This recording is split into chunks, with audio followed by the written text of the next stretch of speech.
12th પછી એન્જિનિયરિંગની અંદર એડમિશન લેનારા વિદ્યાર્થીઓ અને 10th પછી ડિપ્લોમા એન્જિનિયરિંગની અંદર એડમિશન લેનારા વિદ્યાર્થીઓ માટે જોરદાર ખુશ ખબર આવી ગઈ છે। આજના વિડીયોની અંદર હું તમને એક જીઆર બતાવવાનો છું ગવર્મેન્ટનો કે જેમાં ગુજરાતની ગવર્મેન્ટ કોલેજમાં ઘણી બધી સીટ્સમાં વધારો કરવામાં આવ્યો છે અને સારી સારી કોલેજમાં સારી સારી બ્રાન્ચ ઇન્ટ્રોડ્યુસ કરવામાં આવી છે।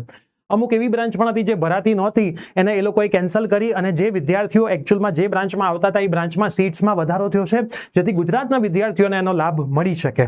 તો કઈ કઈ કોલેજમાં સીટ્સનો વધારો થયો છે અને આ સીટ્સ રાઉન્ડ 1 થી જ તમે ચોઇસ ફિલિંગમાં નાખી શકશો, તો કદાચ રાઉન્ડ 1 માં મેરિટમાં ઘણું બધું માઇનસ આવી શકે એવી સંભાવના છે ઉપરના ટોપ ઓર્ડરની અંદર। તો જોઈએ છીએ કેટલી સીટમાં કઈ જગ્યાએ વધારો થયો છે, ક્યાં ઘટાડો થયો છે। તો યસ દોસ્તો, મારું નામ છે પ્રિયેશ પટેલ, આપ સર્વેનું ખૂબ ખૂબ હાર્દિક સ્વાગત છે પ્રિયેશ સર વિદ્યાપીઠ પ્લેટફોર્મની ઉપર। સૌથી પહેલા ચેનલ પર નવા છો સબસ્ક્રાઇબ કરી દો, વોટ્સએપ ગ્રુપમાં જોડાયા ના હોય તો એડમિશન માટેના વોટ્સએપ ગ્રુપ છે, જોડાઈ જજો। પ્લસ હવેથી તમને જે એન્જિનિયરિંગની અંદર સ્કોલરશિપ, ઇન્ટર્નશિપ બધું મળતું હોય છે એની માહિતી આપણી આ પ્રિયેશ સર જ્ઞાનપીઠ ચેનલ ઉપર આવશે અને આજે રાત્રે એન્જિનિયરિંગના મોક રાઉન્ડ માટેનો એક લાઈવ પણ લેવાના છીએ અને કોલેજની બધી માહિતી પીવી કોલેજ યુટ્યુબ ચેનલ પર આવશે, એટલે બધી જ ચેનલને સબસ્ક્રાઇબ કરવાનું ભૂલતા નહીં। અને એન્જિનિયરિંગના વિદ્યાર્થીઓ માટે બધી જ બ્રાન્ચ, બધી જ કોલેજમાં મેથેમેટિક્સ 1 નો કોર્સ લોન્ચ થઈ ગયો છે, ડિસ્ક્રિપ્શનમાં એનો વિડીયો છે, જોઈને બેચમાં જોડાઈ જાઓ। આવતા વીકથી એપ્લિકેશનમાં લાઈવ સ્ટાર્ટ થાય છે અને કોડિંગની અંદર હવે 32 કે એવા જ કંઈક એડમિશન બાકી છે, તો એ કોડિંગમાં કોઈને જોડાવવું હોય તો એનો વિડીયો પણ હું નીચે મૂકી દઉં છું, ચેક કરી લેજો અને તમારે જોડાવવું હોય તો જોડાઈ જજો।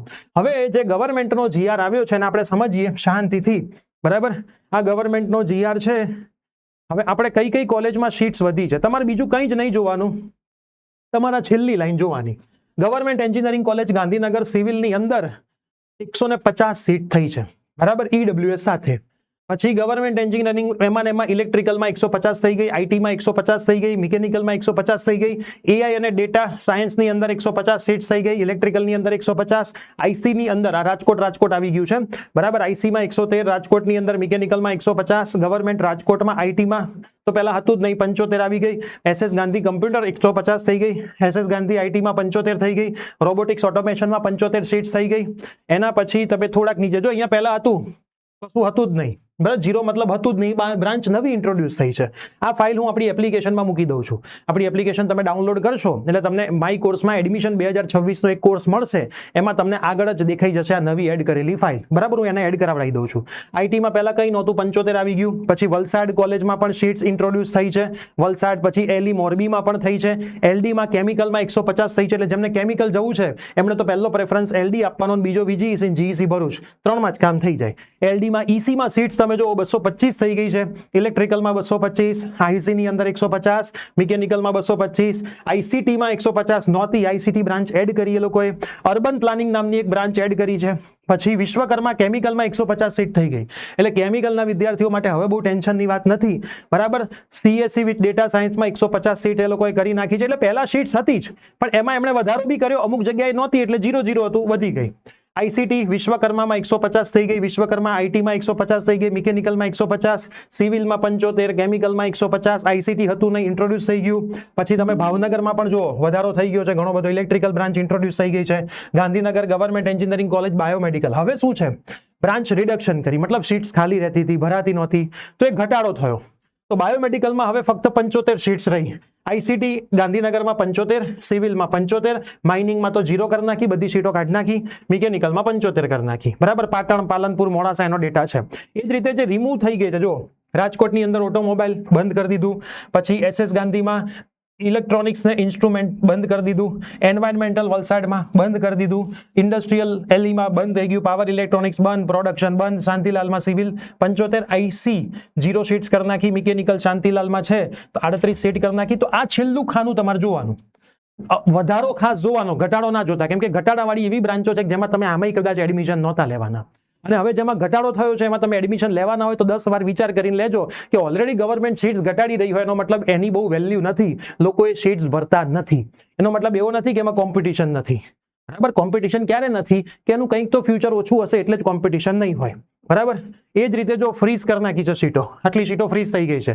હવે પોસ્ટ ગ્રેજ્યુએટ પીજી કોર્સિસની અંદર પણ સીટો આમાં અમુક જગ્યાએ વીએલએસઆઈ ભરૂચમાં નવી બ્રાન્ચ ઇન્ટ્રોડ્યુસ એ લોકોએ કરી છે, આ બધી જો નવી બ્રાન્ચ આવી છે, બરાબર, ભુજની અંદર થર્મલ એન્જિનિયરિંગ કેડકેમ, આ બધું કેવું છે, પીજી કોર્સ છે, આપણે યુજી જોવાનું, પીજી એટલે માસ્ટર ડિગ્રી, યુજી એટલે અંડર ગ્રેજ્યુએટ એન્જિનિયરિંગના કોર્સિસ તમારે જોવાના, બરાબર. પીજી વાળું તમારે જોવાનું નથી. પીજી એટલે માસ્ટર ડિગ્રીની વાત છે. યુજી એટલે અંડર ગ્રેજ્યુએટ 12th પછી એન્જિનિયરિંગની વાત છે. હવે એ જ વસ્તુ ડિપ્લોમાના વિદ્યાર્થીઓ માટે પણ એમણે મૂક્યું છે. જો પોલિટેકનિક છે તો પોલિટેકનિક જે ડિપ્લોમા વાળા વિદ્યાર્થીઓ છે એમની પણ અહીંયા ઇન્સ્ટિટ્યૂટના નામ લખેલા છે. આ તમારી ફાઇનલ ઇન્ટેક તમારે જોવાની. તો જો કેટલી બધી ઇન્ટેક ગવર્મેન્ટમાં વધારો કરવામાં આવ્યો છે. એટલે હવે એવું મને લાગી રહ્યું છે કે આટલી બધી સીટ્સ જો ગવર્મેન્ટમાં વધી હોય તો પ્રાઇવેટ કોલેજોમાં માટે સીટ્સ ભરવામાં બહુ તકલીફો પડવાની છે. અને ગવર્મેન્ટમાં લેવાવાળા વિદ્યાર્થીઓ માટે હવે મજા પડી જવાની છે. હવે ઘણા લોકો એવું કહેતા હોય કે ગવર્મેન્ટમાં લેબ નથી, ના નથી, ઢેકણું નથી. પ્રાઇવેટમાં છે પણ સાધનો ચાલે છે કે નહીં એકવાર તપાસ કરજો. ટીચરોને ઇન્સ્ટ્રુમેન્ટ ચલાવતા આવડે છે કે નહીં એ એકવાર તપાસ કરજો. અને ગવર્મેન્ટમાં મોસ્ટ પ્રોબેબલી જેટલી જરૂરી હોય એટલા ઇન્સ્ટ્રુમેન્ટ હોય જ છે. કેમ કે ઇન્સ્પેક્શન આવતા હોય છે. બરાબર. ઇન્સ્પેક્શન એમનેમ પાસ થાય નહીં. એટલે ગવર્મેન્ટના નિયમો પ્રમાણે ગવર્મેન્ટમાં બધી જ વસ્તુઓ હોય. ટીચર બધા જીપીએસસી 1-2 પાસ કરેલા હોય. બરાબર. એમનેમ ડાયરેક્ટ એમનું એન્ડોર્સમેન્ટ ના થઈ જાય, ડાયરેક્ટ એમને એન્ટ્રી ના મળે ઇન્ટરવ્યુ પરથી. પહેલા ટેકનિકલ એક્ઝામિનેશન ગવર્મેન્ટની પાસ કરે, પછી ઇન્ટરવ્યુ થાય ને પછી એમને જોબ મળતી હોય. બધો બેનિફિટ ગવર્મેન્ટમાં છે. આ બધી સીટ્સ તમને રાઉન્ડ 1માં દેખાશે.